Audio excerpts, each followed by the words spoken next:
almost the weekend when y'all. Okay. Depression, drugs, suicide, and abuse. I'm sure everyone knows the effects that these things can have on a person, or maybe you yourself have had a personal experience or know someone that has. We've all felt some kind of pain, whether it be physical and or emotional. Well, today I'm going to talk to you about a nonprofit movement called To Write Love on Her Arms that helps people in these situations. To Write Love on Her Arms is a nonprofit movement dedicated to presenting hope and finding help for people struggling with depression, addiction, self-injury, and suicide. To Write Love on Her Arms exists to encourage, inform, inspire, and also to invest directly into treatment and recovery. And some of the background is, this began as an attempt to tell a story and a way to help a friend in spring 2006. The story's title, To Write Love on Her Arms, was also a goal, believing that a better life was possible. We started selling t-shirts as a way to pay for our friend's treatment, and we made a MySpace page to give the whole thing a home. In the days that followed, we learned quickly that the story we were telling represented people everywhere. It seemed we had stumbled upon a bigger story and a conversation that needed to be had.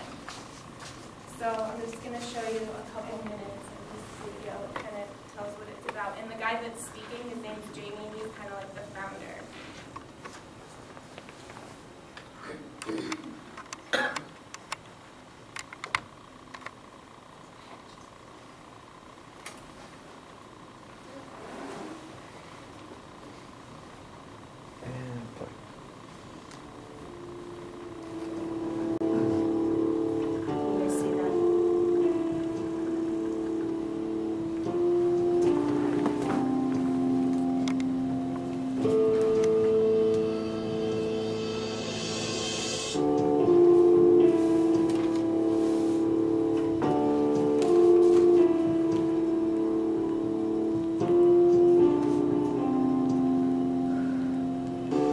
To Write Love on Her Arms is about cutting, and it's about depression and addiction and suicide. And it's about meeting those needs. And it's about talking about things that haven't been discussed. And saying that people are not alone. And that we're called to live together. And we're called to love each other. And that we have something to say about pain. And there's hope for people. To Write Love on Her Arms is a work in progress. It is a story and the response to a story. It is Renee's story, but it's also your story and it's my story. And it is an attempt at an honest conversation, and it's an attempt at meeting a need.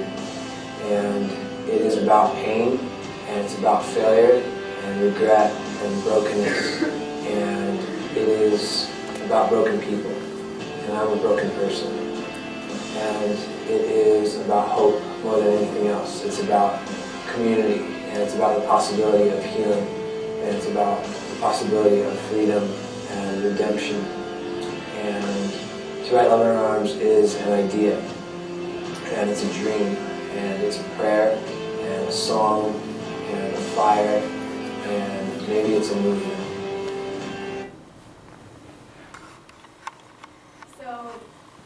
I'm going to read a paragraph, just one of the paragraphs in the story. The whole story you can get online, but I'm just going to read a paragraph right now.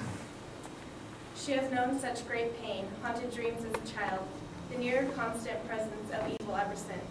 She has felt the touch of awful naked men, battled depression and addiction, and attempted suicide. Her arms remember razor blades, 50 scars that speak of self-inflicted wounds. 6 hours after I meet her, she's feeling trapped. 2 groups of friends offering opposite ideas.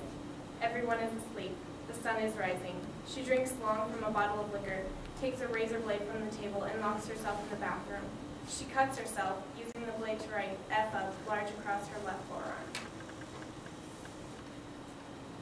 There are about 121 million people worldwide suffering from depression, and about 18 million of those people are Americans.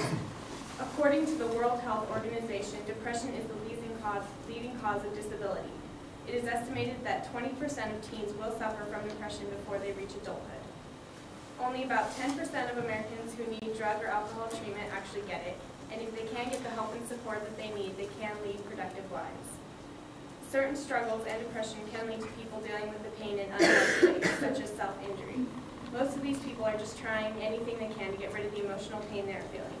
The The self-injury leads to other unhealthy addictions such as the alcohol and drug abuse, eating disorders, etc. In the last 10 years, self-injury has become much more visible in society.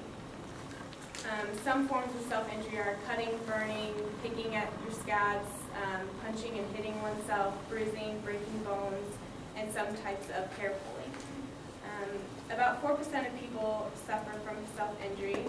Some reasons that people would do it are emptiness, inability to understand or express their feelings, loneliness, fear, depression. It is not usually a suicide attempt, and it's also a form of addiction, just like drugs or alcohol or anything else. You can't just up and stop it. And it's actually a really serious issue. A lot of people like to joke about it, but it's actually a really serious issue. And each year, 1 million people die from suicide. In the last 45 years, suicide has increased by 60%. Mental health addictions are associated with 50% of suicide. It is more likely to occur during a stressful or traumatic period, like the death of a loved one, or even unemployment, or just any situation that might put a person under pressure.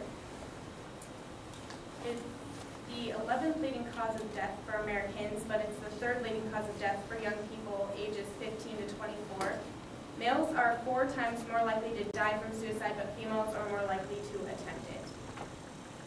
To Write Love on Our Arms helps all people in these kinds of situations.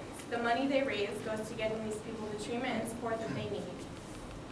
There are ways that people can help. You can go to their website, which is just writeloveonourarms.com. They have like t-shirts and hats and like bags you can buy, and that money goes to help. You can just donate if you want.